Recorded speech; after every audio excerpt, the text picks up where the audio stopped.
Hello everyone, welcome to the Three Marketeers Show. 恭喜发财，恭喜发财, you know, like wherever you are. This is 72, right? Wherever you are from, I hope you are having fun, hanging out with your loved ones, and basically, you know, anyway, still wear masks, do your SOP kind of stuff, right?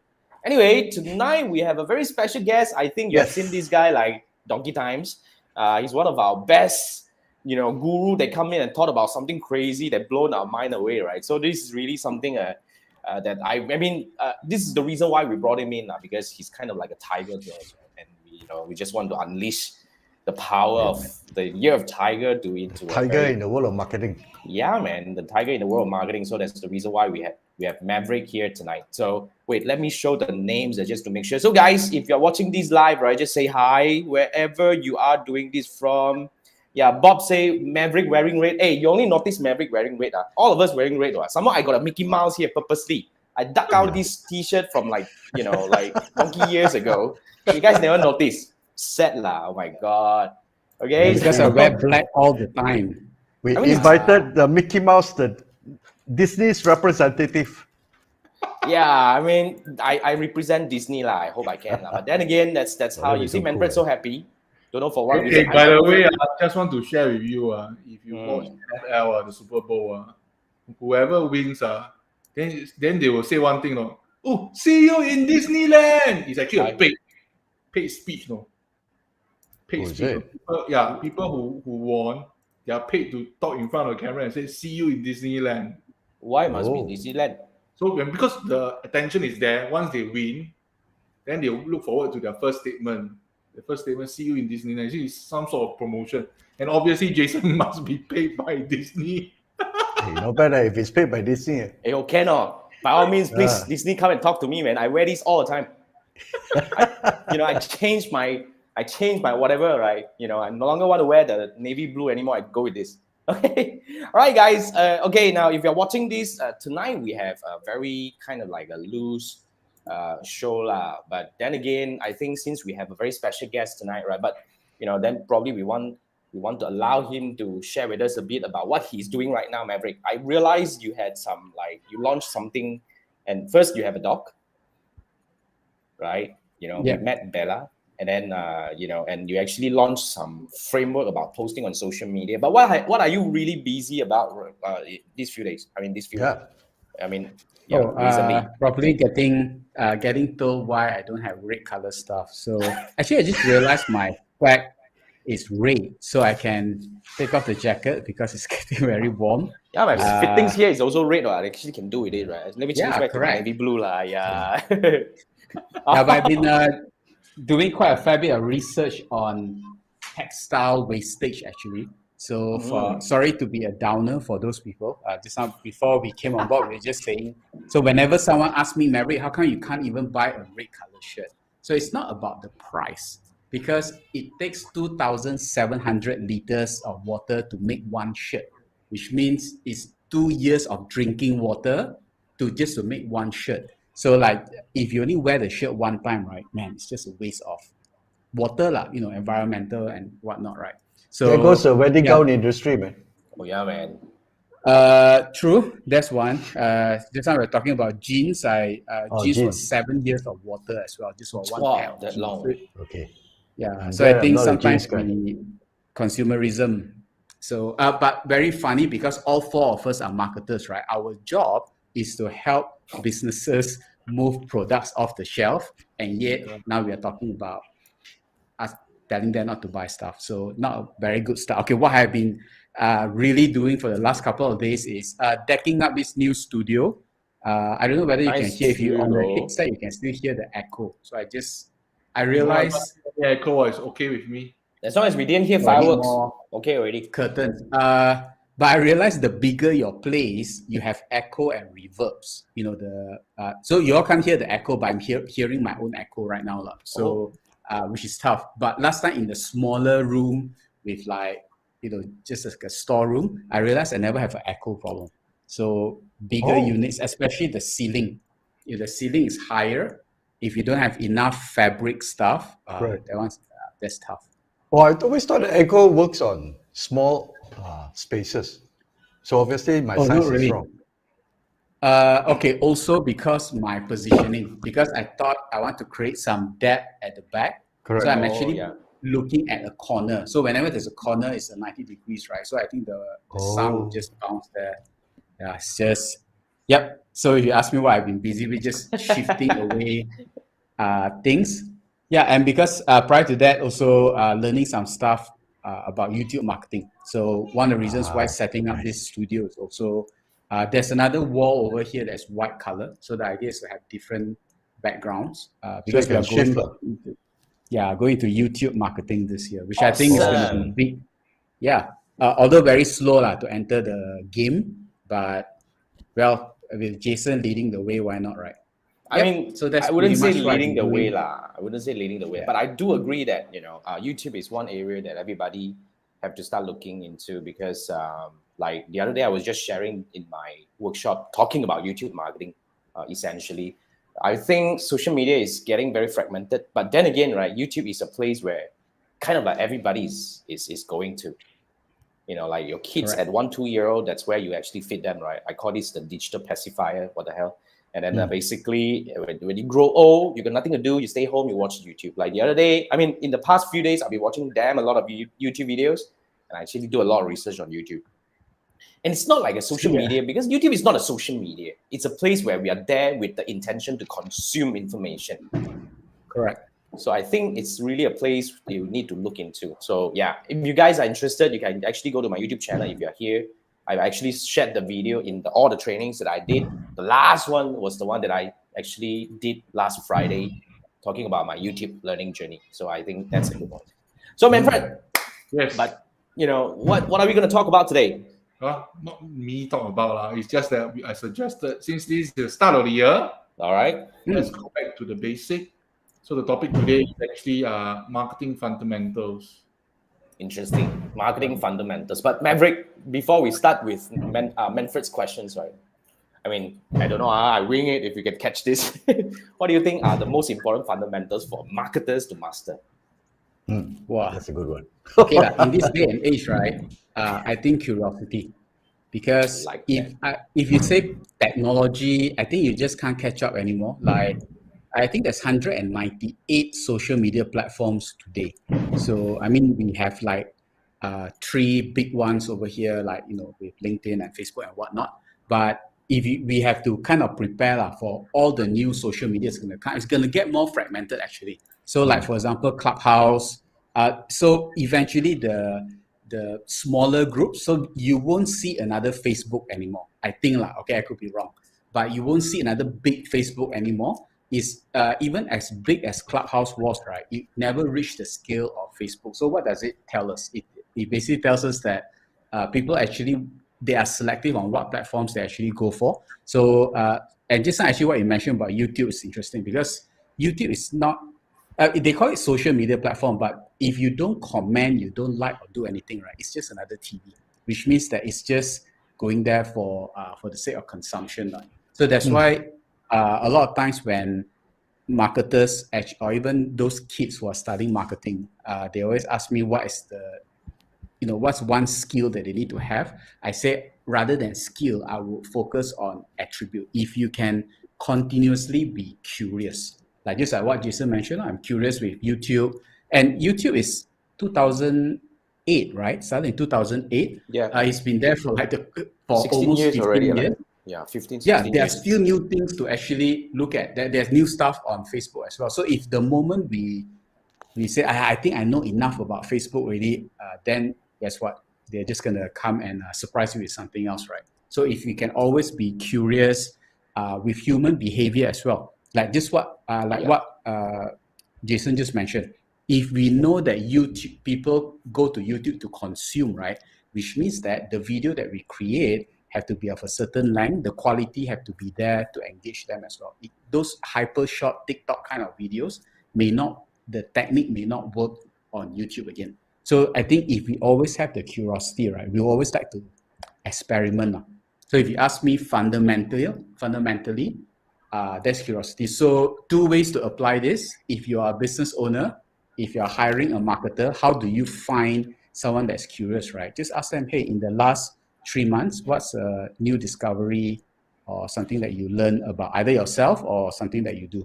If the guy can't don't know what to answer, right? Gone. Or then you know already lah. The person Yeah. is not exactly not growth mindset, but they are just not naturally curious. What about the second one? Oh, second one would be for ourselves. Have a growth. I realize growth have to be intentional. So if you don't set aside the 1-2 hours, I think Andrew, you mentioned it before. Like, do we set aside some time to just consume all the video one shot, or just do it ad hoc? I realize if you don't set aside the time, right? If you don't have a plan, like this year, for example, me, I want to focus on doing YouTube. So first month is post-production work, for example. So set a plan to learn about post-production stuff. What are the lightings I need to use and stuff like this. If it's not deliberate, right, you can wing it, but I think it's better for you to plan and let those other stuff that wing it to be spontaneous. So as you discover, because if not, you're just sitting by the bus stop waiting for information to come. What if the bus change the route that day? Then guess what? No information is going to come. So those two things I think would be useful as a fundamental. Awesome. Thank you so much for sharing. So guys, if you're watching this, right, I'm not sure why you're here. It's second day of Chinese New Year anyway, but if you're we are really curious, kind of right? So if you're curious about anything, okay, I would recommend that you post your questions in the chat, because this is where we will kind of like do whatever we can to kind of like satisfy your curiosity, the level we can. But then again, seriously, I think Manfred has got a lot of very interesting questions. I think it's jumping here and there, but then again, let's go by. I'll bring up the questions one by one now. And Manfred, you wanted to say something? I'm saying that because it's jumping here and there, because I want to have variety. I don't want to zoom in into something. I can look at the questions. I feel very interesting. Okay, let's go with the first one. We're going to use Manfred's question as a trigger for us to. I think it works. It works. To someone else. Let's go. So we're just going to trigger something. There you go. Let's go. We talk about platform. Wait. No. I don't want this. I bring up this one. This one. Yes. Direction, strategy, tactics, skills, and tools. You see, you powerful, man. You pack so many questions in one. How? Now, you see, this is a whole package thing that I see. Okay. So I met a lot of people for the past few months. So a lot of people keep approaching me, hey, I need to learn Facebook. I need to do Google search. Yeah, then the thing is, it still don't work. It's not the tool is not working. This is already 2 level. Okay, let's don't delve into that story. As a marketer, I tell stories. Since this is Chinese New Year, the 12 zodiac, so I share a simple story with you all. Just bear with me. Bear with me for a while. So I think you all heard before the tortoise and the hare racing, right? Wait, storytelling have to do storytelling. Wait. Story, Eric. Not you. Let me bring out the storytelling. The rabbit and the tortoise racing. Okay. Right? So imagine if the rabbit has a Ferrari and the tortoise has a minivan. So this is the two. So you think, confirm is the rabbit, the hare will race because he got a Ferrari. So this is 2 level. So you think that you're there already. But skills involved. So if the rabbit or the hare doesn't drive very well in Ferrari is too powerful for him, he might not win. So that's skills level. Okay. But skills level is not sufficient. You need tactics as 1 level up. Say example, if the rabbit actually has the Ferrari and he can drive a Ferrari very well, but he go and take the country road, uneven road, he never take the highway. So the tactic might not be correct. And above all, the strategy, the direction is the most important. So say example, from Singapore, I want to go KL, but the rabbit say, I don't care, I want to head south. I want to head south to go KL. Everybody will know what Singapore go KL is heading north. So your direction, your strategy is wrong. So that's the most fatal part. So elaborating this story is that a lot of times I meet people, they keep saying, I need Facebook, I need the skill. But your direction, your tactics, not there. Then you blame on the skills and the tool. I think this is not very fair. So this is the reason I was telling this very simple story about the direction of strategy, the tactics, the skills, and the tool. Very interesting story. Very interesting. So my question is, which one comes first? Which one comes first? Normally, I think it's the strategy will come first. You think your direction.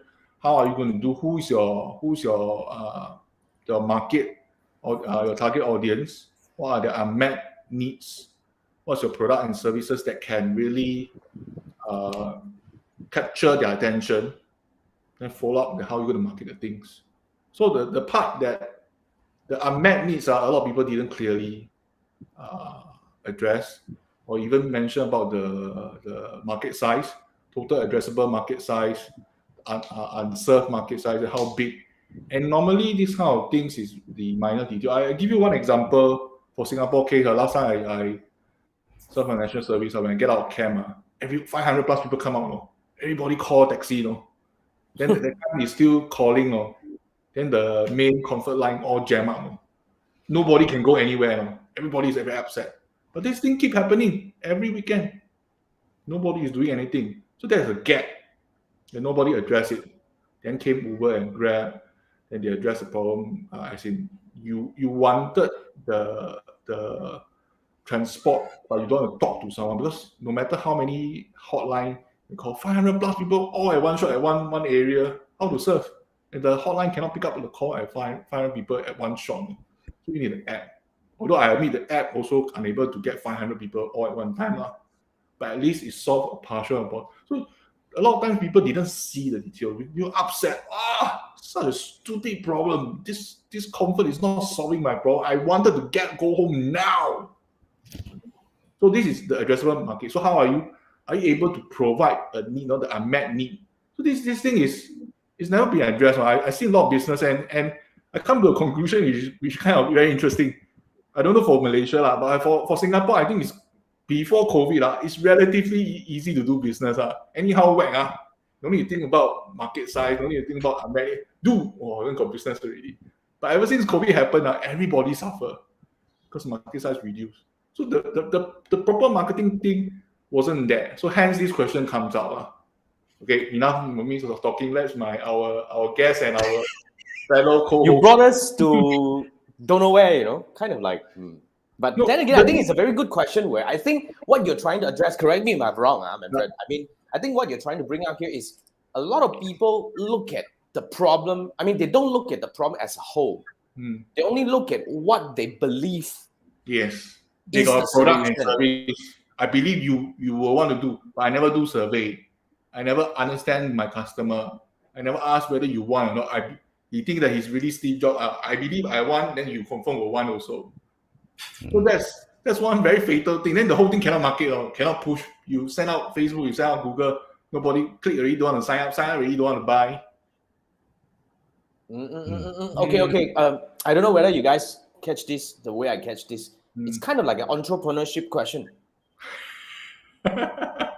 Yeah, it is. I don't think it's just a marketing. Correct. Because the way I look at it, right?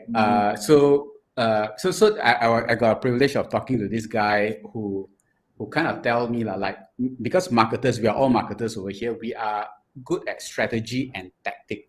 But a lot of business consultants, right? Last time it used to baffle me like, hey, if you're good in business, marketing is one part of it. How come you can't hire me to do the marketing consultancy part? Because business, there are 4 functions: SMOF, sales, marketing, operation, and finance. So they only can see things from a certain level. At the tactic level, right, that's where marketers or sales or whatnot, or even finance. So even at the business level, they will know, hey, we need to do more foreign investments. Okay, but I don't know what kind of foreign investments are. You go and figure it out. So the finance guy, the CFO, going to figure it out. So we need to differentiate what is the tactic and what is the strategy. So at the business level, it's strategy. At the marketing level, it's tactic. Because, okay, simple example, sell chicken rice. So there's this uncle nearby, sell chicken rice for $5. Okay, so I saw his business very good. So okay, I go there and basically I say, you know what, I'm a new guy. I make the same chicken rice and I'm gonna charge it at $4.50. Okay, I do $10. So my tactic that I use is I give 10% cheaper, and I managed to steal some of the customers over. And then after that, he decided to go free fall. You know what? $2 per nasi lemak, which means that I'm for chicken rice. And then in my mind, I'm thinking that, damn it, like for every chicken rice that I sell at $2, right? If I really follow that tactic, I'm gonna lose money, man. So I don't know how the heck that he's going to make money because I didn't know that he supplies to all the chicken rice stalls in Klang Valley. So that stall he opened up is just to entertain friends only. So we sometimes don't see the strategy, we see the tactic. So if we apply that to marketing, right? So for example, let's say Andrew is my competitor. Both of us do email marketing consultancy. And every time I see his posting, he go to LinkedIn, he do posting, and then I also follow. But that is the tactic. Tactic is something that people see. But I didn't know that after he posts, the moment someone comment, he PM the Tepi, he PM that on the site. And then that's how he actually gets the sale. Yeah, that's the part that I don't see. So I will copy of Andrew's strategy. I just do posting. After 1 month, I get nothing. And then I see he changed car already. Damn it. So I say, oh, maybe I'm lucky or stuff. It's actually not that I'm unlucky or what. I copied the wrong thing. If I had copied his strategy, my tactics could be different. I would have probably arrived at almost the same result. But if you copy the tactic, sometimes we can get deviated. Yeah, that's what I thought. So there's always we must differentiate what's the strategy and what's the tactic first. That I totally agree, 100%. So I think what Manfred was trying to bring out here is you believe a lot of people focus too much on the tactic, but fail to see the strategy side of things. That's why when they're talking about you want to learn Facebook, you want to learn YouTube and all that, right? But eventually you're just looking at, I just want to learn to do it, but you never try to understand the fundamental, what is really the big picture that connects all the dots. Correct. Yeah, I think that applies to a lot of people also because a lot of people because they see other people doing it and seem to be successful. They say, okay, the only way to grow your sales is to advertise on Facebook or no, whatever. But it's I think like here, Jason, you're an expert in Facebook, and then Andrew, you're an expert in email. But we all know that in the funnel, these two have to work hand in hand because the Facebook ads that Jason does, maybe 1 out of 10 buy on the spot. The other 9 is like, I don't know yet. So they need some nurturing. That's where email come in. Because if you continue the nurture with ads, you can, but a bit expensive because retargeting and stuff like that is going to cost a bit. But if you nurture them 2 ways, if you do ads and you also do emails, right? So it's going to help rack up the trust a lot better. So I think, back to Manfred's question, I think a lot of times people say, hey, I think when you are a hammer, every problem you see is a nail. So if you are a Facebook ad expert, right? I have no need to do Instagram, no need to do TikTok, just silent all on Facebook only. But it's just one tactic, okay? And Andrew cannot say everything also have to do email. Actually, I can just shoot Andrew off. Then where you get the emails in the first place? True. Right. If you don't do organic or paid ads, you're not going to fill out your mailing list. So I think that's where a strategist and a tactician is different. So we must know awareness before change. We must know what's the difference between the two first. Okay. Just to add, sometimes it's omni-channel, on and offline. So online, the exposure for a person will be very short. If you have a physical store, you have many outlets. Say, example, in Singapore, you have many outlets. Your purpose is actually to draw them to the store. As in, say, example, I give you, since you've been buying product ABC, I'm giving you a free sample ABC if you come and collect from the store. Of course, then people see this, people will come. Then at least know that your email is working correctly. The email is real. Yes. Don't no response. Then you come. Then your salesperson will say, oh, thank you. This is the product ABC. Please sign here. Then we got extra, like McDonald's, upsell, cross-sell again. You buy this one at 50% off or something like that. When people keep interacting, because physical shop, the touch point is more. Correct. Buy more from you. They say, oh, this is the latest stuff. They come here to get free stuff. End up, they buy this, they buy that. So that's the purpose. So there's multiple things. The on and offline is important. So Hey, Manfred, you brought up a really good point with retail. Okay, so another example we can give is now Chinese New Year, we're supposed to give tactic or strategy that's more Chinese New Year, right? So, so because a common soft drink that people drink during Chinese New Year is Coca-Cola because red ong ma. So if Lotus or whatever hypermarket, decided to do promo, which means that normal price 30 ringgit, but because Chinese New Year pre-sale 15 ringgit, no idiot, right, would walk to that mart just to bring 15 ringgit only. The moment you go in, sure you realize that milk powder is so cheap. This one is cheap, ma. Yeah. So if let's say a grocery shop look at Giant Grocer doing that, it's like, okay lah, you do $15, I also can do. That one's the tactic lah. The strategy is that the moment someone go in, they will end up buying other stuff.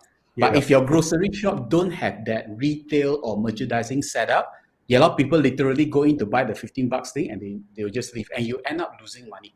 And don't forget, the bigger companies is the credit lah, the credit terms that they get. So all these are the strategies that I think when we work in the company, we know what are the things that happen inside.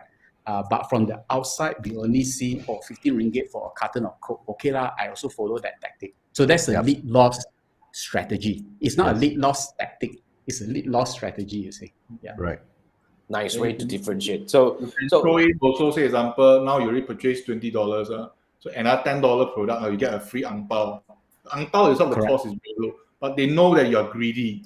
Then you surely want to buy this and that also. So you never mind, I just buy. So the cart size is increased, you see. Yeah. The little things, no, just ang pao. Now it's festive season. The ang pao, you really like the design, very nice. Got the tiger or meow meow, I can move some more. I think this is the true story of a guy who fell. Anyway, so I mean, guys, just want to say hi to those who actually commented. Right, if you're watching this, share with us your thoughts. Just put it in the comments so that we can actually bring up this discussion. Good job to Manfred, really, to bring up these kind of crazy questions as a start. Right. But then again, just to say hi to whoever who's watching this. Hi, Anjali. Okay, Anjali is one of our guests. Anjali is coming back, right? Anjali, are you coming back? I'm not sure. Okay, so so Anjali is watching and Adrian is watching. 恭喜發財 and 恭喜發財. Enjoy your Chinese New Year celebration. And Richard, I think this is when Maverick was sharing about salespeople, marketers, and all that. But Richard actually put a remark. Marketers have to think like salespeople. It's alike, Marketers have to think like salespeople. No? Well, what do you think? Actually, marketeers and salespeople must work hand in hand, because the salespeople are the front people who actually communicate with the customers on a daily basis. So they get a lot of intel. They really know how the customer look like in groups, in family, with how many kids, 2 kids, 3 kids. Is the husband talking or the wife talking?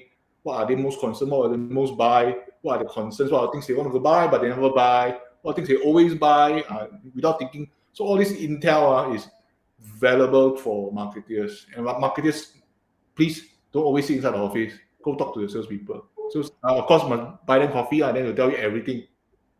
But I think if you were to follow Maverick's thread, marketers should think like business people. What do you think? True. Okay, I don't want to put anyone in the silo, but the truth is that all of us have done sales before, and we also know salespeople. They are some of the most egoistic people on the planet. The purpose of a marketer is to protect the salesperson's ego. Because when the salesperson ego is on, right, man, they're on a winning streak. They can close sales, which is good. So how can a marketer juggle the salespeople's ego? By sending them qualified prospects. So the moment the salesman, I'm the king of the hill, you give me 10 prospects, I can close all, right? It actually does the business really, it helps the business really a lot. So I think segregation is never never important. Like what Manfred mentioned, I think sales and marketing, they have to work together. But where business owners, the bosses come in is, you cannot measure the marketer with sales. Because with revenue and stuff, because the marketer's job is to get qualified prospect. So you should measure how many impressions you got, how many leads generated and stuff. So the KPIs are different. So that's why sometimes some business owners will ask, hey, Maverick, can you train my salesperson to become better marketers or not? I'll be honest, if the salesperson know how to do marketing, right, they will leave the company already. I can just go and look for all I need right now is another product or service, or I can just take Jason's Facebook course. If I'm a salesperson who knows marketing, I'll just go, hey, Jason, you got a good product. Hey, come on, I sell for you, give me commission. Hey, I don't have to work for Jason. I don't have to work for a boss anymore, but I can take any product to sell. So that's why large companies, they always separate the function one. salespeople, marketer. I think sometimes they also like these two to fight so that these two don't realize that, man, if I know each other's skills, I can tell the boss really. Yeah, so divide and conquer at its best. But It's most of the quite time, true, though. I most of the time, think it's true. Yeah.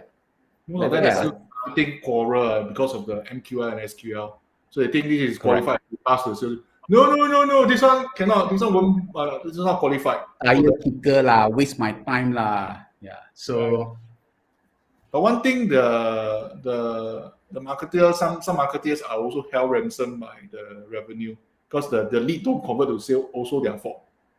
Because then I say, if the salesperson cannot make it, then how? Then my fault also. But you get it lah, also lah. Then the other thing is what we want to share is, even you have a good salesperson, getting a good salesperson is really quite difficult.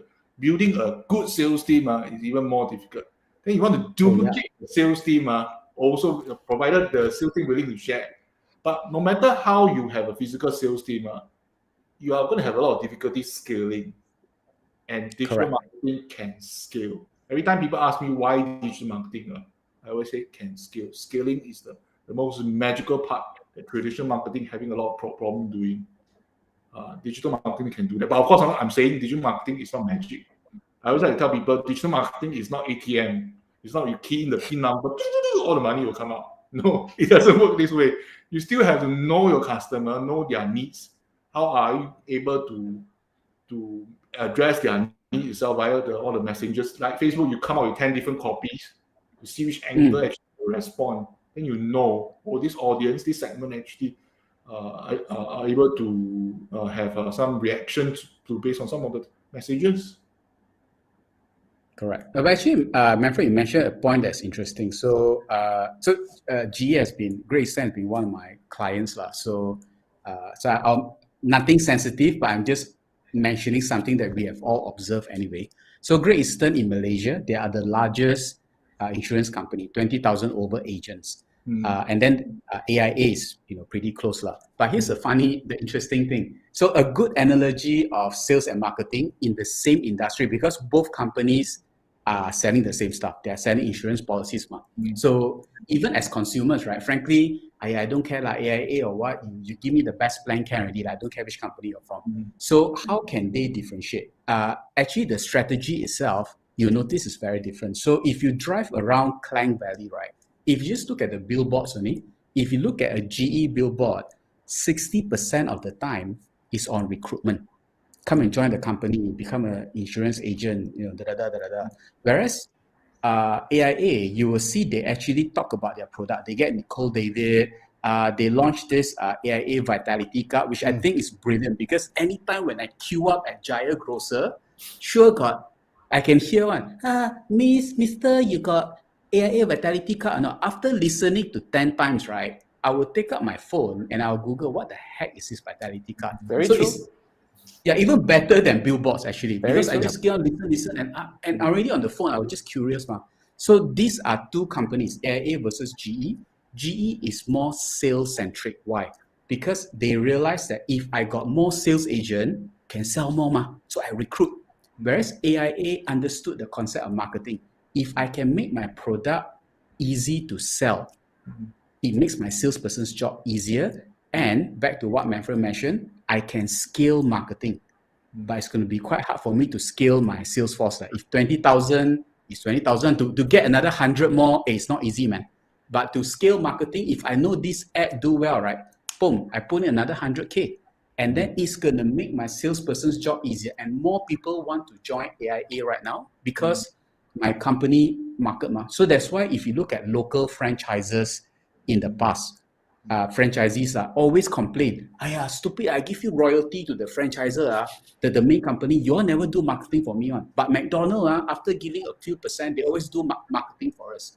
Because big companies understand if the marketing is done well, the salesperson's job become easier. So that's another case in point as well. Different tactics, different strategies, but same product. Since you talk about insurance normally got two main things that is the most important. One is the brand. People seen the brand before. Great Eastern AIA won't collapse one. Will be there one. They got confirm can get the claim one. So that's the branding part. That people see your brand. Not some kuching kudak brand come in, then you don't know. I don't know what brand this is. Okay, that's the one part. So the brand name. Then the other part, the reason when people buy insurance is heavily relying on the insurance agent, whether the client really like the agent or not. If the agent give me the kind of face I don't like, then sorry, I don't feel your love, your dedication, then people won't buy. So mainly these two areas.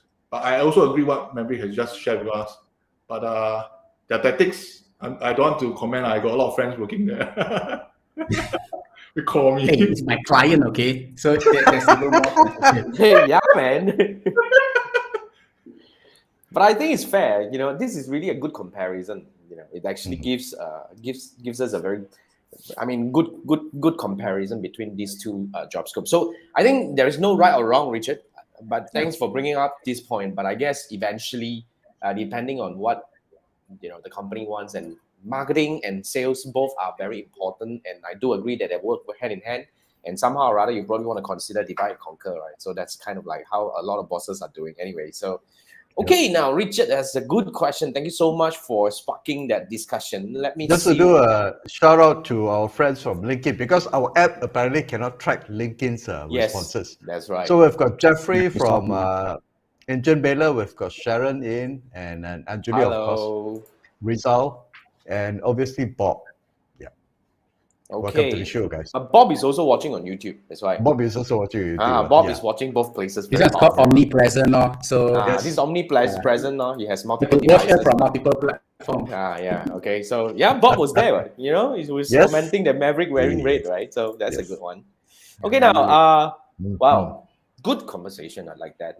I think somehow rather, because we were actually kind of like having a discussion, how do we want to position this show? But then again, first thing first, this is a show that started by just three dudes wanting to come together and chat, and on top of that, we invite some friends like Maverick, to come over to share their thoughts. But then again, I guess the value of the show is really through the conversation, like how Maverick shared with us some of the case studies or some of the examples of good podcasters that he listened to. So if you guys have any questions about marketing or kind of like digital marketing or marketing in general, feel free to pop in the chat, whether you are on whichever platform that you are in right now, right? But I want to lead this, discussion into another question that Manfred brought up. This is very interesting.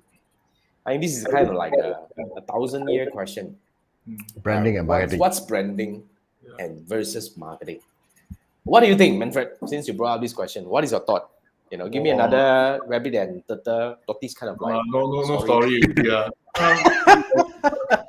Okay, marketing, I think everybody knows. Marketing is to deliver your message to generate interest. But before that, sorry, Manfred, I want to creep this up. This is a scary comment that I want to bring it up. You're watching from Maverick's house. Okay, what's that, man? I don't know what you guys are talking which about. house, man, because unless I have to go out and see that. Yeah. Okay, Manfred, continue. Sorry about that. So I would say marketing is to deliver your message to generate interest. Then for branding, is when we receive the mark, to share the stories, to influence the message, to nurture the relationship, and to build the trust and customer loyalty. So they are doing beyond the message itself. So which one should come first? Normally, when I start this journey, I thought branding will come first because people will relate to the brand. But after you do so much, I think branding is slightly more after the marketing. How you guys think about this? I think branding and marketing happen simultaneously. When you're marketing, you're branding yourself. When we are doing every action that we do, when we appear, I mean, to me, it's this. Every time you appear and show up, that's marketing. Every bloody video that I posted on my YouTube channel in the past, close to 700 now, these are all marketing. But every time I do marketing, I'm positioning myself as a brand. People know me as Jason Gan. People know my characteristic. People feel me in a way. They either like me or hate me. We have haters now anyway, but it's kind of things how it goes. So I don't know. What do you think? That's my take. So branding is like your personality, and marketing is how you show up or where you show up. That's to me. That's to me. I don't know. Okay.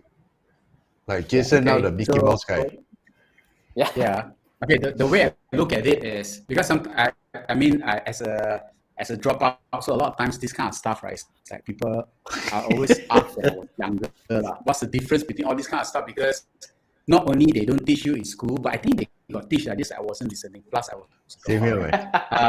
but I think one of the best ones that I got, which was really simple, because if it's not simple, usually we forget anyway. So branding is always the story that the target audience, it could be clients, it could be prospect, the target audience play in the head. So it's the story that they play in their head. It's not the story you tell. Because sometimes the story you tell and the story they play in the head is different. Okay, sometimes you can force them, hey, no, we are like this, but in their mind, they already think of something else already. So branding is always a story that, almost like Inception of the movie, how they plan the idea. So for example, iPhone, for example, when someone, I before switching over to a Mac, almost 10 years ago, I used a Sony Vaio, and super expensive, like 9,000 plus ringgit, which is almost 5-figure, way more expensive than a Mac. But I realized that whenever I take out the Vaio, right, nobody look at me. Like, I thought chicks would look at me, man, I'm carrying a 9,000 ringgit, laptop, and then I bring over to Starbucks, but nobody bothered. But when I downgraded to a MacBook Air, which is 3,000 plus only, I noticed people look at me. Okay, so price-wise, yeah. So because the moment I open, the light comes up, people are like, oh, Mac, wow, very creative, are you, Maverick? I'm like, okay, what gave you? I just open up my Mac and you immediately think that I'm creative. Because that's the message that Apple already planted in people. The moment Jason take out his iPhone and take a photo, wow, that photo sure nice one. Why? Because they're thinking about iPhone. Sekali his finger is blocking the camera also. People don't care. As long as he take out the iPhone and take a photo, it's going to be good. Now, that is the brand message that Apple has already put in. Now, where marketing comes in? Marketing comes in to magnify that message, which means that if Kanye West is using the iPhone, if let's say a really creative person, Jimmy Choo, for example, uses the iPhone, you see, creative people use a Mac. That's why all the smart people use a Mac. So marketing, the marketer's job is always a multiplier. So they multiply or magnify the story that's already in your head, social proof and stuff like this. So if you ask me which one comes first, it really depends. If your business is already running, you focus on brand. Which is your business already running, you got sales and stuff. But if you're starting that time, I think it's easier if you focus on marketing first, because marketing, there's more ROI that you can track. Which means that, and the start that time, you don't have a lot of money. Okay, so you get very kanchiong, you get very desperate, because branding is a slightly longer term game. So when you are starting the business, you're like, hey, how come I do 6 months with it, I still don't get any sale? If you're doing too much branding, you become stressed. But it doesn't mean your branding don't work. It just takes some time for it to work. So I would suggest, if you are starting, focus on marketing first, because that's the closer to the conversion process. But if your ship is already quite big, then you got some money, the customers already there, then focus on branding. Because a lot of people think about branding is just name and logo. Yeah, Oh, no, yeah. But then again, seriously, just want to check, Maverick. I'm not sure whether it's me or you. Your audio is kind of like, There's a static sound, right? Static. Is it coming from who? The audio system is also excited when Maverick share. I think it's Maverick's side. Yeah. Static a little bit. Yeah. Static. It's static from your side or my side? When he was talking, they are static. Yeah. Okay, guys. So just want to make sure that it's, that's but then again, Adrian agreed and said, well said, great explanation. Thank you, Adrian. Yes. Thanks, Maverick. I think so. You guys, basically branding and marketing. Yeah, I would agree that definitely if you want to get your business afloat, then marketing first. In fact, sales and marketing, just get the money coming in first. Then branding is something that you have to. It's over time. Yeah, it's over time, and you have to. It's all about showing up. Sometimes. If you're talking about personal branding. No, actually, like it or not, like what you guys are doing every week. Remember, you're counting 72 episodes already, right? Mm. Indirectly, you are basically portraying consistency. So you don't say that you are consistent. Hey, believe me, I'm Jason Gunn. I'm very consistent. You can't say stuff like that, because the more you say, Jason, if you say you're consistent, means you're not, right? But by your action, every time 10 o'clock, I switch on Wednesday and I see you, that builds consistency. Now that one is brand. Now you don't have to mention that we are consistent anymore. The seed is already there. Just like how some banks, right? Their values, their company values is integrity. And like, seriously, you are a bank, like, that one is automatic assume, which means I put in money with you, I trust you to have integrity. If you have to put integrity as your company value, right? Well, that one, okay, maybe I want to deposit somewhere else already. Right. So I think they're implying that they got integrity, others don't.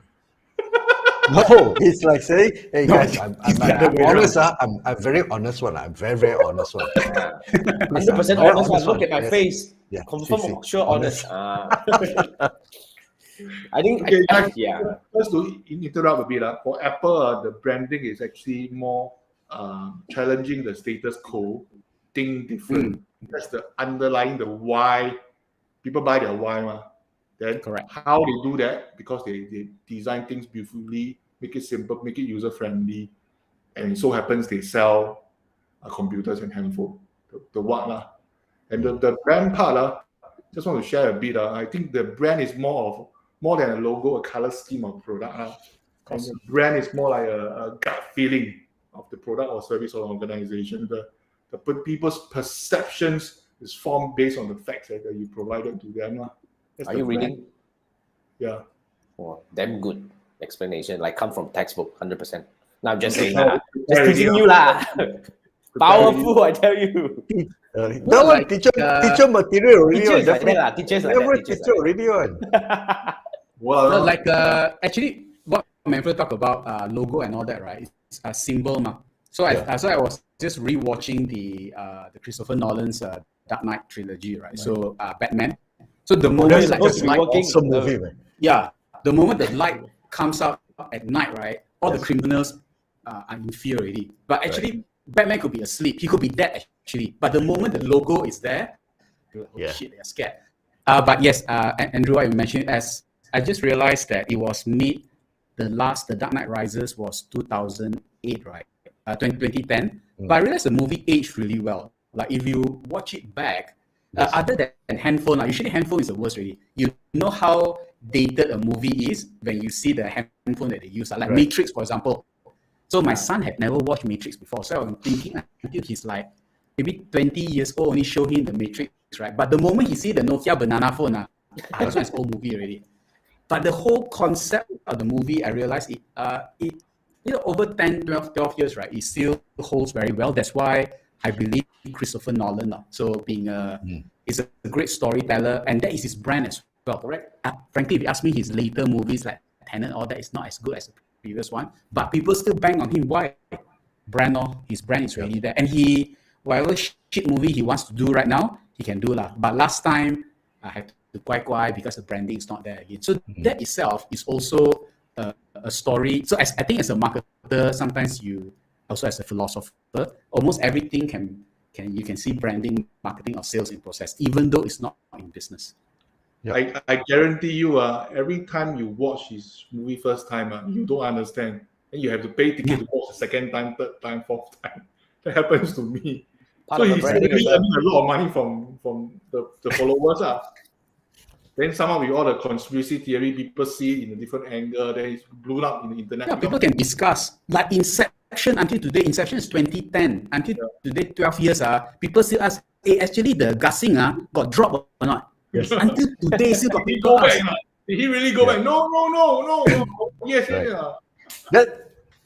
it's what Dark Knight and Inception is.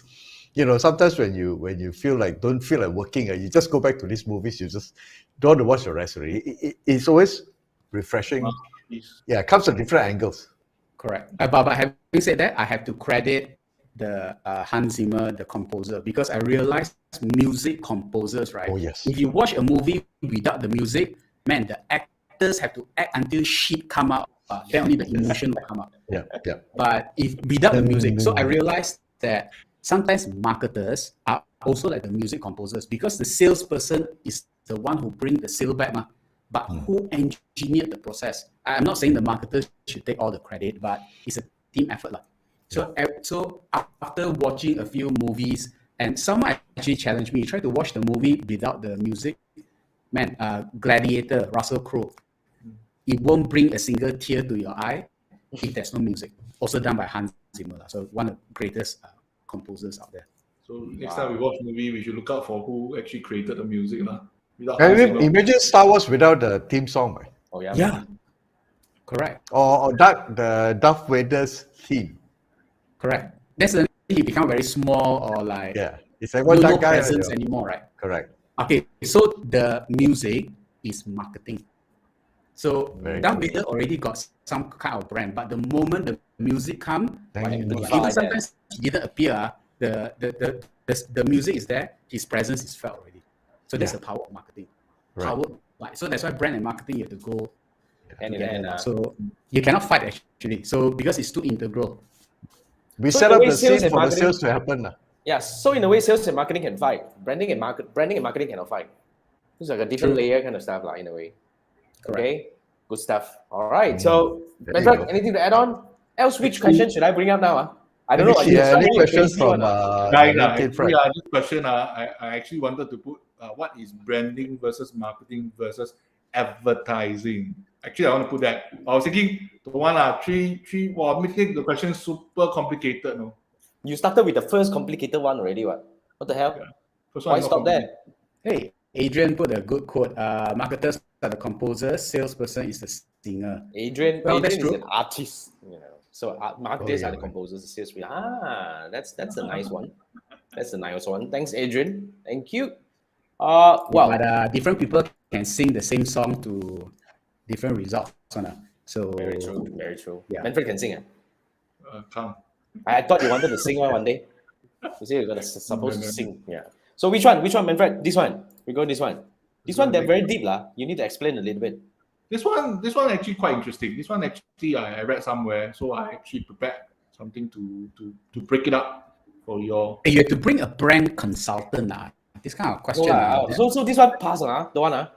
Okay. What? Or you want to go for this? Well, which one? This one is quite interesting. Product market fit. This is just now what I briefly cover. Because a lot of people didn't really think very well about the product market fit. So the target audience, obviously, the base of the pyramid, correct. The Actually, audience. Manfred, just now you talk about Steve Jobs.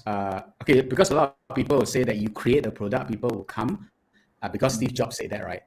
Okay, but you have to understand that Steve Jobs is three things. One, he's a genius. Second, he got shitloads of money behind him, investor-wise. And third, he's a dick. Okay, so if you don't follow his way, you are out of the company. So unless you are okay to beat these three things, you have to listen to the market. So not everyone can create a product. No need D9, no need the BlackBerry button, just a piece of glass can ready. Again, the three things are you have to be a genius first, you got money to back you up, and even these two things, you still need the big one. You have to be super stubborn.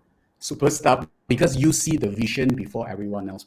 So I think that's where a lot of entrepreneurs would think that it's nothing wrong to want to become like Steve Jobs, but you need to take stock. Do you have that? What it takes. Yeah, correct. So end of the day, I think listening to the market is a good start first. A lot of companies are trying to, they try to emulate what Apple does with regards to marketing and ads and all this, but they fail to realize that Apple on average spends about $100 million in ads. And at one point there was a YouTube discussion with one of the agencies that's, imagine the agency TWA that's running for Apple, they actually set up a separate agency just to serve Apple. An agency spin-off just to serve Apple, nobody else. And that's kind of amount of money they spend. And when they run ads, the earlier days, when they were running ads for social media and all those things, they were not concerned about ROIs. They were not concerned about engagement and all things. As far as they're concerned, I just want to spend 100 million on ads to make sure just flood the market. Yeah. Any one of us will say, "Wow, what sort of return, what sort of ROAS and all those things." Those discussions never come across. Correct. So if you want to run, if you like us, a small company and try to act like Apple to advertise, it's a suicide. That's it, man. Yeah, man. Correct. I totally agree. In a way, because it brought up a very good point. Immediately, it actually either you have to fulfill all three of them, not just one of them. Else you won't be able to just become Apple. And of course, provided everything must happen as it is. Yeah. So, well, good one. Product market fit is really something that you have to actually kind of like. But it's also opportunity, right? So I mean, talking about phones, BlackBerry. So BlackBerry actually became mainstream because back then only business people would use it and stuff. And this was very long ago. It became mainstream because of 9/11 bombing. Because after the bombing of the two towers, right, in New York. Sorry to bring it up, guys, for in US. Yeah. So what happened was that almost every other function doesn't work. You cannot call, you cannot SMS anything because of the disruption. Only BBM, only BlackBerry, the emails were going through. So because of that, a lot of people started adopting BlackBerry. And BlackBerry went sky high. This was in 2001 during the 9/11 bombing. So it's also opportunity as well. So yes, that one, would you say product market fit? The market wanted email because they realized that, and again, I have to set context, back then, nobody checked emails on their phone. They are busy playing Snake only. Okay, your phone can do calculator. Your phone is damn awesome already. So everyone want to check email, have to open computer, open laptop. So BlackBerry was the first that allows you to, just bring it around. They were creating pages. So from pages to that. So they capitalized on the opportunity at the time. Yes, BlackBerry is not as great anymore. Gonna slaughtered left, right, center by iPhone. But it doesn't change the fact that if BlackBerry wasn't successful back then, it may not pave the way for Apple. So not to say who's good, who's bad, who lose or who win, right? But if you look back at the last 30 years, some mistakes were necessary to create whatever that we have today. So I think as a spirit of entrepreneurship, since you guys talk about digital marketing entrepreneurship as well, sometimes we make mistakes, but we'll never know the mistakes we make today, right? It may actually cause something good to happen further. So at the end of the day, just shut up and take action. If you think too much, keep doing. Just keep doing. Don't think. Yeah. If you think too much, it's not entrepreneurship already. That one, you maybe going to become a lecturer or something. Become a philosopher, I think that's better.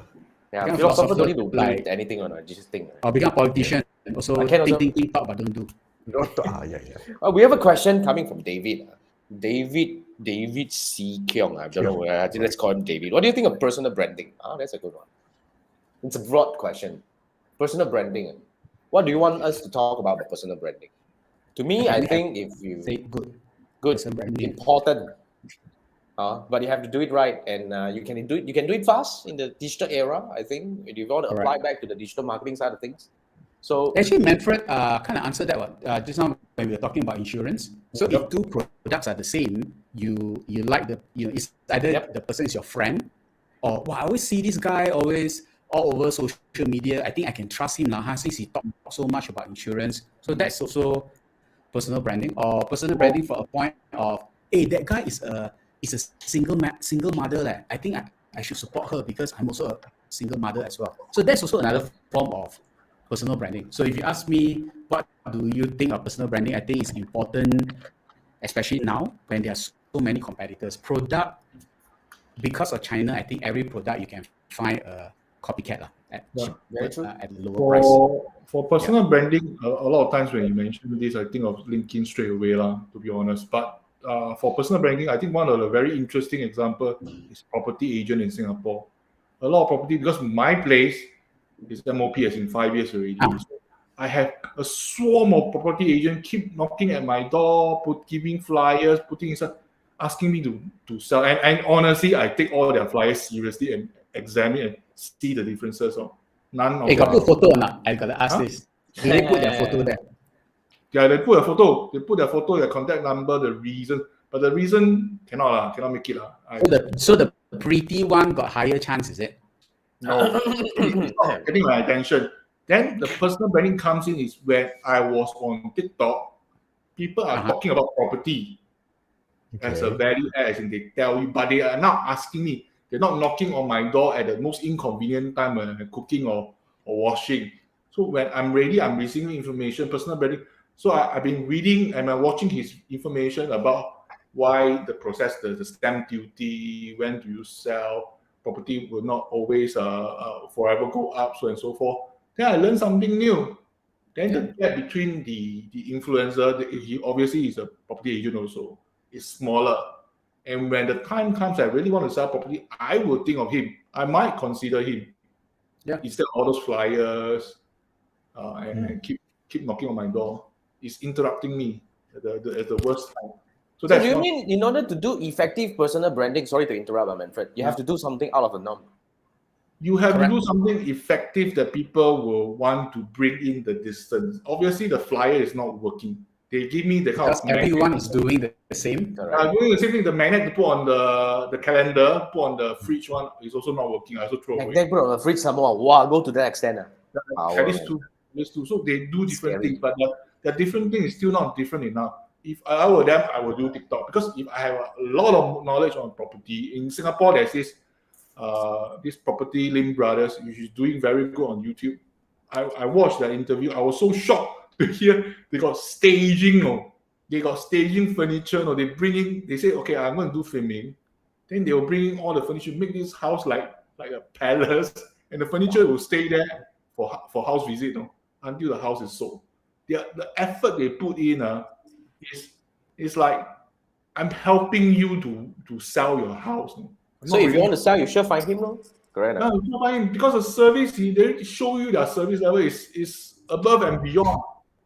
That is really a personal branding. That is, I cannot find someone who can do that level of commitment. Because staging furniture, someone, they change the whole place until, this place really worth so much money, I'm willing to pay. Because actually, like what Jason, you mentioned, to do something that others don't, or to stand out, right? Which is true. Like, so very simple, like during Chinese New Year, I was just talking to Andrew as well, because he wished me first, 恭喜发财 lah. And I noticed he put my name there. So he personalized his WhatsApp message a bit. Yeah, man. So I shot a video back to him. So video is the hardest to, okay, you can do those generic video. 恭喜发财, 恭喜发财. So your grandma all the way to your sister-in-law get the same message. Doesn't stand out. But what is the cost of just turning on your WhatsApp and shooting a video message? I can tell you the cost, 27 seconds.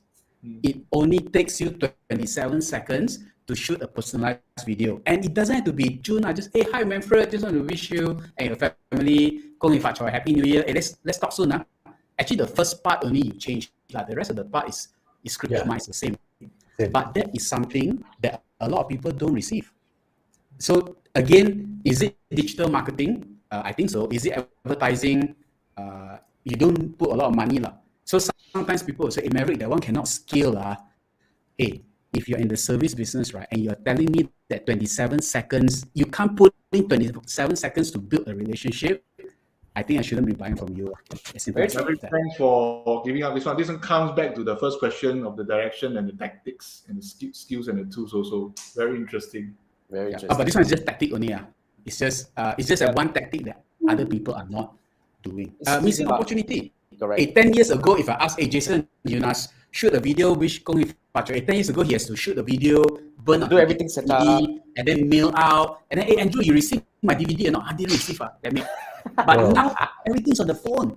Correct. And our phone, the front camera quality is so good right now that you just need decent lighting and maybe good microphone. Just a small thing that I think most people miss out. You don't have to do Facebook ads. You don't have to do email marketing. It's just pick up the phone and shoot a damn video. In fact, all the contacts are in your phone already. You can do all this. Exactly. So you can still do this because we have another 13 days to go for Chinese New Year, right? So go do it. The good thing with the phone is nobody's going to complain spam. Yeah, man. Yeah, seriously, it doesn't go into spam. No, Yeah. no chance. Oh, I mean, if they delete you from the contact, then obviously you're not a friend anymore. correct. lah. So But I can tell you this because I've been doing it since yesterday. 100% response rate. And response not double take.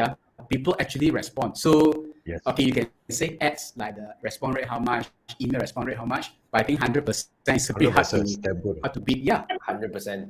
100%. Yeah. Yep. So So this is the maybe little things. Correct. Yep. Yeah. So you get the idea. So the personal branding actually comes from the many faces. A lot of people would think that personal branding is something difficult to achieve. You know, I need to have a decent camera. I need to do all these things. To be very frank, personal branding is about things that you do. That's what I think. How you show up? How you show up. Yeah. How you show How up. you show up? You know, it's Okay. really how you show up.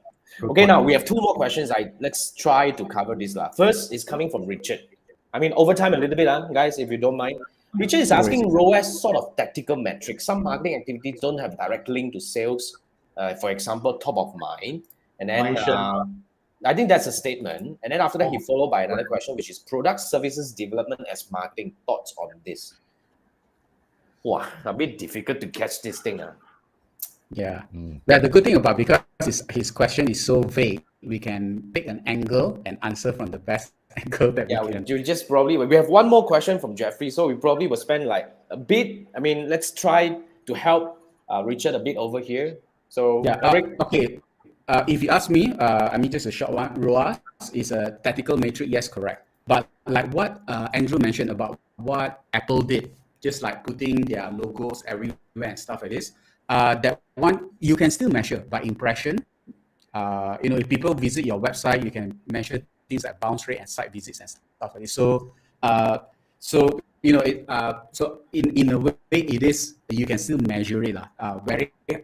Branding sometimes is very hard to measure. I know when you change your logo from square to round, I cannot tell you how they calculate. But when you put a billboard somewhere on the highway, and let's say they say how many cars go by, you can do an estimate already. So I think if let's say your idea is visibility, like Russell Taylor is very good at doing air fryer. So what they did at Federal Highway, because they were targeting, I think, the Shah Alam and Klein folks, man. They just put the ads over there, 189 ringgit for That's it. Air fryer. Then their sales go up. So you can measure it directly. But even without that, right? I'll be honest, I didn't buy the air fryer for the longest time, but it triggered in my mind. When people ask me talk about air fryer, I always remember Russell Taylor, because every day I drive past, I saw him. So how do you measure that? Yes, you can, based on impression and frequency. Yep. So that's that. Okay, I would agree. I don't want to dwell on that. So what about this product service development as marketing? Product service development as marketing. You mean that as you develop this thing? Starter project. Kickstarter. Oh, okay. Is that the Just you angle? crowdsource your basically you crowdsource your market first lah. It's like you have an idea to build something, and then you basically go and do focus group with your target customer, say that we are building this, and to see whether you like it or not. So this one, I mean, I'll take from the angle lah. So law of attractions author Michael Lozier. So he told me this because he's not an author. He if I'm not mistaken, he actually worked in the government office, but he's always fascinated with law of attraction. So what he did was that he actually paid someone to design his book cover. That was, but the book is not written yet. He just paid someone to do the book cover only, and every Thursday he will do a community meetup. Hey guys, you know what? Just gonna talk about this law of attraction thing. You just tell me your stories and stuff like this. And he did that for 3 years. He collected all the stories, and that's how he has enough material to launch the book. And because he's an unknown publisher, unknown author, no publishers no one wanted to touch him, because no track record. And what he did, he basically go and sell to those people who came to his meetup, and within a few hours, he managed to sell like 1,000 copies. That's how the publishers decided to bring his book, and that's how he went to Oprah actually. Powerful. So sometimes, what he was telling me is that, I mean, what I got is you don't have to spend time to build the product first, but he did say he spent some money to ask a designer to do the cover. He said, hey, this is a book I'm going to launch, just doing focus group and stuff like that. That's product development, if you ask me. Yep, that is. Oh, that's a good way. That's a very good way. MVP, right? So it's just like similar as we start doing the course, right?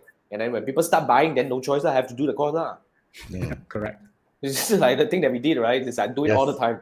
Nobody buy, Yes. then I don't need to do that. Got people buy, then okay, go Yeah. do it. Then you do it. That's how.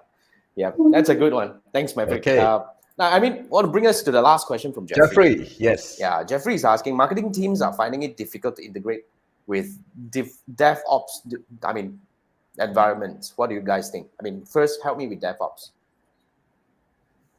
What do you think? Development operations. Operations. Development operation environment. To integrate, Why are they finding it difficult to integrate? It's a technology issue, isn't it? Is it a technology issue? Yeah, culture, from the culture point of view, that cannot numb or what?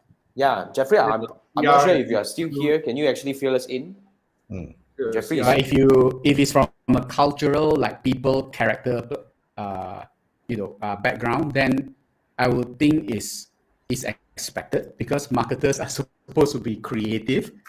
You try to merge with the finance people. They say, hey, don't creative stuff. It's black and white. Operation is all about punctuality, what time, hey, your ROI how much, your ROI how much. So that's why sometimes even with the PR is sometimes the hardest to measure already. Oh, we do this PR event, then how?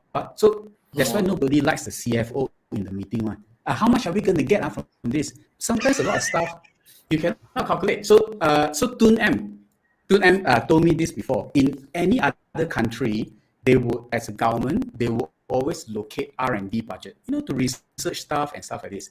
But in Malaysia, the problem is that they expect an ROI on R&D. Look, the purpose of R&D is to experiment, to find stuff and all. There's no guarantee ROI one. If there's guarantee ROI, it's not research and development, it's production already.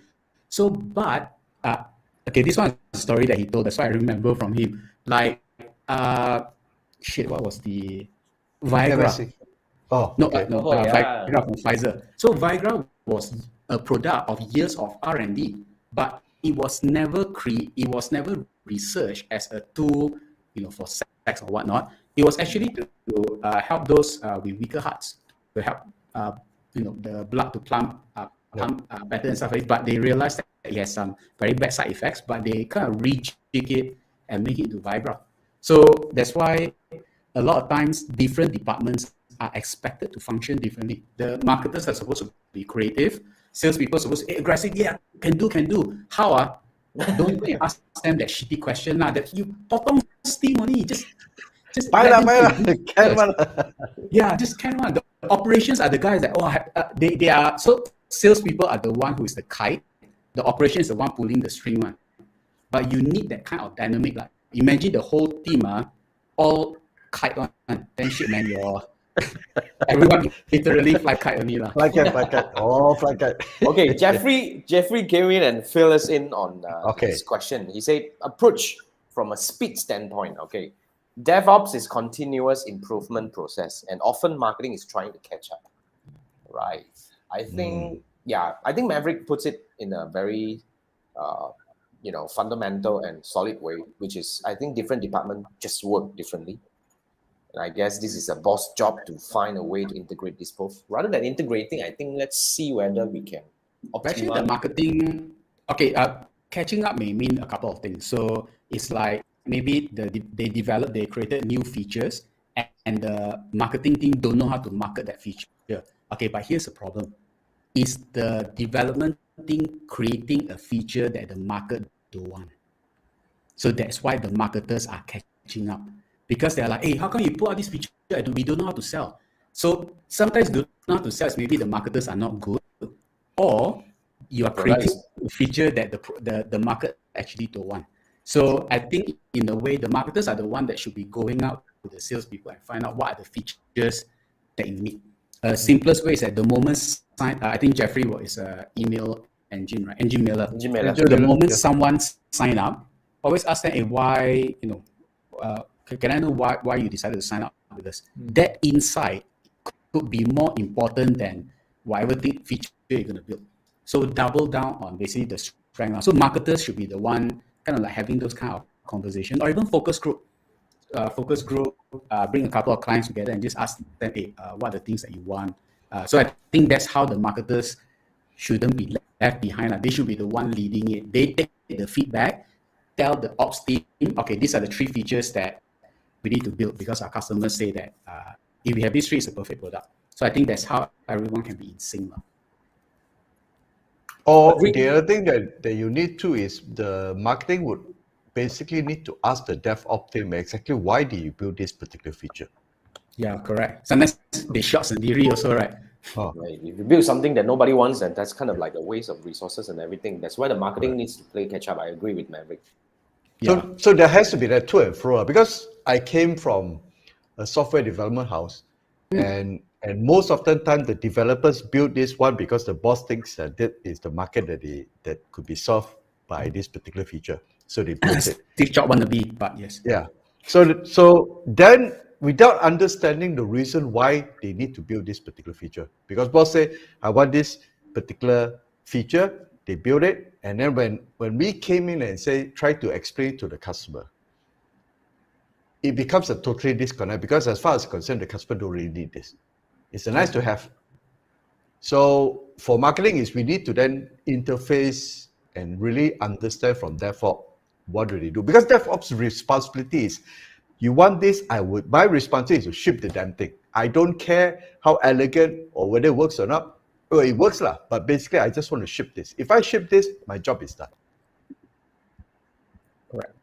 So I say even customer support or customer service, those are great places where you can collect the features as well. I know they got roadmaps and stuff like this, like with GIST, the CRM I'm using. So I just ask, hey, you got a lot of cool features with bots and stuff like that, but can you have a function to duplicate forms or not? Simple, basic shit. Can you just duplicate the form, allow a right click and then can duplicate the form? That's it. The bot stuff, all that awesome. I don't need it yet. Okay, I don't use it yet. I don't know how to use it yet. But if you can duplicate the form, man, it can help me replicate my landing pages a lot easier. So that one is because I asked, and then they basically created it. So I think if DevOps work from a point of like first customer inquiry, user inquiry one, and then trying to understand for someone like Maverick, asking this feature and this feature and this feature, what is he trying to achieve? Then only you build that ultimate feature that I don't see yet as a customer. Because sometimes I'm short-sighted. I just want to duplicate the freaking form only. But I want to duplicate the freaking form is because I want to speed up the process. Now, what can you do on your side, on the CRM side, that can help me speed up the process? That should be the ultimate goal that I cannot see lah. Because I'm short-sighted, I only want to. One is a symptom, one is a problem lah. Exactly. So that's where sometimes the DevOps team, that's why having a CTO is useful, because CTO is in a helicopter. They have a bigger desktop view. The coders sometimes, even ourselves as marketers, we are, let's say we want to go into TikTok marketing, we will like go into this hole of TikTok marketing and we ignore everything else.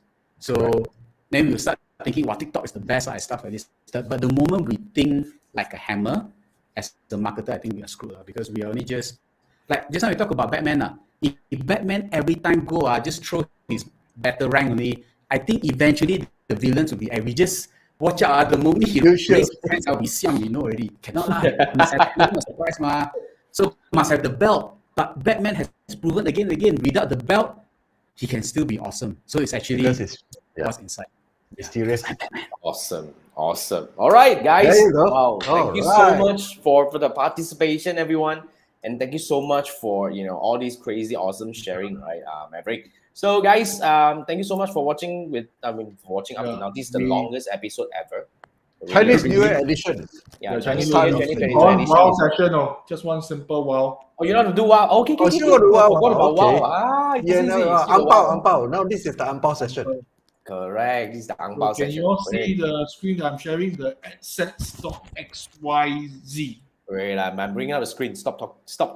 Wait, what? What's happening? Okay. No. I'm trying to bring up the screen. Okay, there you go. So you can see assets.xyz. Well, Jason will put it in the Facebook and YouTube.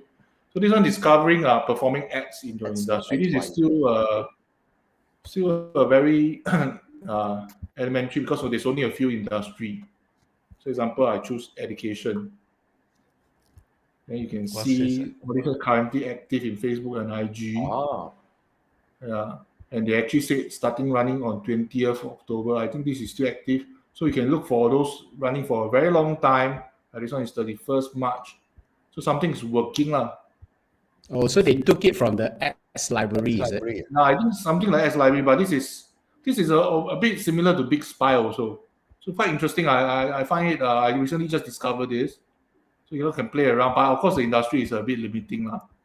Yeah, but I think mostly what you Facebook, mentioned right? just now, Manfred, is correct. Like if you notice those ads that have been running for a long time, especially from a big company, right? Okay, it's either their marketing team sucks, or they got a lot of money, or the ad is working well. Because if they are smart and the ad is working well, they will keep it. Why do they want to Keep keep running. it?